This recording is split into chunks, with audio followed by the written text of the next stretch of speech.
Հարցադրումը հետևյալն է, այսինքն միասնության թևերի կողմից հրապարակվել էր երկու ձայնագրություն։ Մեկ ձայնագրությունը բովանդակությունից պարզ էր, որ կարծես կրթական հաստատության ղեկավար կազմի ներկայացուցիչներ խոսում էին քաղաքացիական պայմանագիր կուսակցության հավաքին մասնակցելու եւ այլն, այնուհետեւ երկրորդ ձայնագրությունն էլ էր հրապարակվել։ Խնդրում եմ ասել, դրա վերաբերյալ նախաձեռնված քրեական վարույթ կա թե ոչ։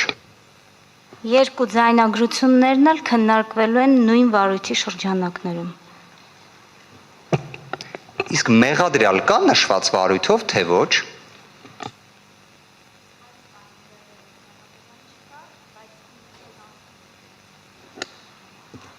Այսինքն իմ վերլուծած վերջին տվյալներով մեղադրյալ չկա, բայց ես 3 օր արդեն սահմանադրական դատարանում եմ, միգուցե կա։ Գործընկերները հուշում են, որ մայիս ամսվա ընթացքում էր հրապարակվել նշված ձայնագրությունը, այնուհետև անկեղծորեն սա չեմ կարող չհարցնել, որտեղ երկրորդ ձայնագրությունը ի վերջո իրավական քրեադատավարական տեսանկյունից նայենք դասական իմաստով խոչընդոտելու ռիսկի փաստական տվյալներ, որտեղ կրթական հաստատության ենթադրաբար ղեկավարը ասում է այդ ով է փոխանցել իմ ձայնային հաղորդագրությունը միասնության թևերին։ Հիմա ես ճիշտ եմ հասկանում, որ մենք 2026 թվականի հունիսի 28-ի դրությամբ դեռ չունենք մեղադրյալ։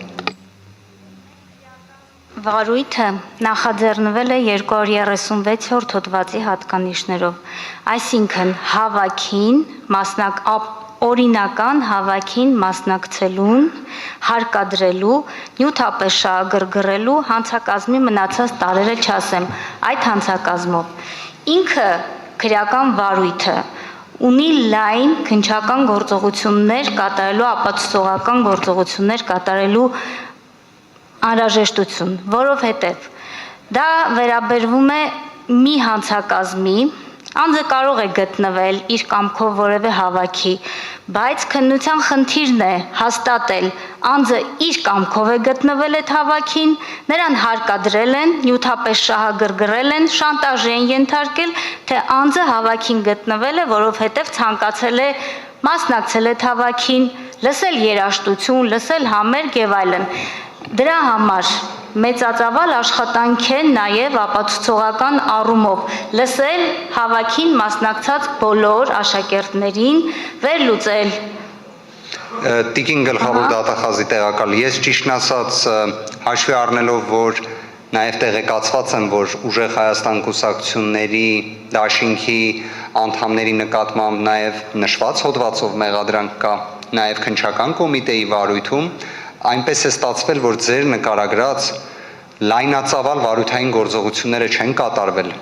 այլ շատ հրատապության կարգով մեղադրանք է առաջադրվել, նաև նույնիսկ կալանքի միջնորդություն է ներկայացվել, եւ դա կատարվել է պայմանականորեն հավաքին շատ կարճ ժամանակահատված անց։ Հիմա այստեղ նաև կարող եք պատասխանել հարցին, պայմանականորեն ես որպես ոչ անաչառ դիտորդ Քավլիցի, բայց անաչառ դիտորդը ինչպես կարող է ձևավորել իր կարծիքը, երբ մեկ դեպքում կա երկու ձայնագրություն, որից մեկում ակնհայտ է խոչընդոտելու ռիսկը։ Ես դատախազ չեմ աշխատել, բայց ամեն դեպքում այդ խոչընդոտելու ռիսկի փաստարկված տվյալը, որ որպես փաստաբան գործունեություն իրականացնելու ընթացքում երբեք չեմ տեսել, այդտեղ տեսնում եմ, բայց նույնիսկ մեղադրանք չկա։ Բայց հակառակ դեպքում, երբ այդ չի վերաբերում քաղաքացիական պայմանագրին, դրա դինամիկան լրիվ այլ է։ Այս մասով ձեր պատասխանը որը կլինի, որ մեր պնդումը ինչ որ կերպ, այսպես ասած, փորձ արվի հերքելու, որտեղ այո, մեր պնդումը այն է, որ քրեադատավարական, քրեաիրավական, իրավապահ մարմինների գործիքակազմը որպես զենք օգտագործվել է ընդդիմադիր հայացքներ ունեցողների դեմ եւ հավասարությունը չի պահվել որևէ կերպ նույն օրինակ քաղաքացիական պայմանագրին վերաբերող դեպքերում։ Ձեր պնդումը հարգելի դիմող հաստատապես հերքվում է։ Ձեր պնդումը հերքվում է ոչ միայն հավաքներին մասնակցելու, այլ նաև ատելության խոսքի, հաղորդումների ընթացքից ելնելով։ Մենք ունեցել ենք տարբեր քաղաքական ուժերի կողմից ներկայացված դիմումներ, այդ թվում դիմում, որ քաղաքացիական պայմանագիր կուսակցության, որովհետև այդ հարցը անընդհատ քննարկվում էր, ատելության խոսքի հաղորդում, վերաբերյալ հաղորդում, որով նույնպես վարույթ չի նախաձեռնվել, որովհետև չեն գտնվել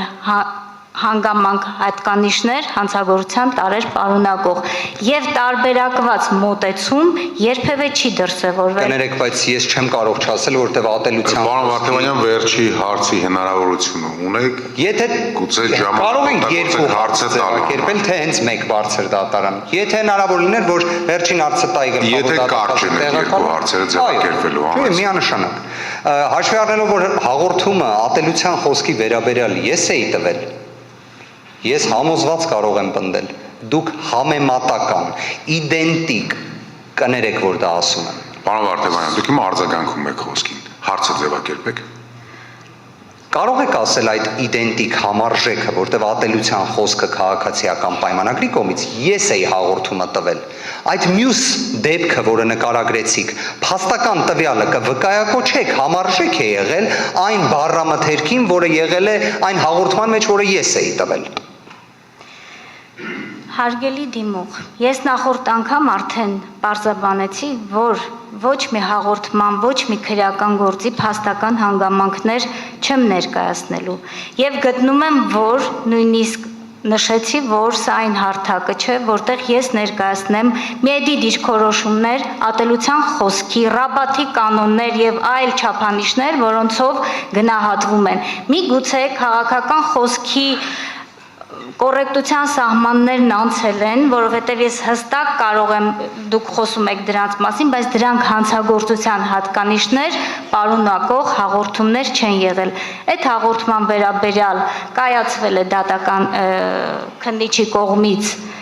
դիրքորոշում է հայտնվել քրեական վարույթ չնախաձեռնելու մասին, այդ վարույթով դուք այդ հարցով ներկայացրել եք բողոք, որը քննարկման փուլում է, իսկ քանի որ դատախազը չի վերացրել, չի հանձնարարել, այսինքն ոչ թե վերացրել, այլ չի հանձնարարել քննիչի նախաձեռնել վարույթ, հետևաբար դատախազը համաձայն է եղել քննիչի դիրքորոշումների հետ։ Մնացածը արդեն դատարանի առաջին ատյանի վերաքննիչ եւ վճռաբեկ դատարանների լիազորությունների շրջանակներում են։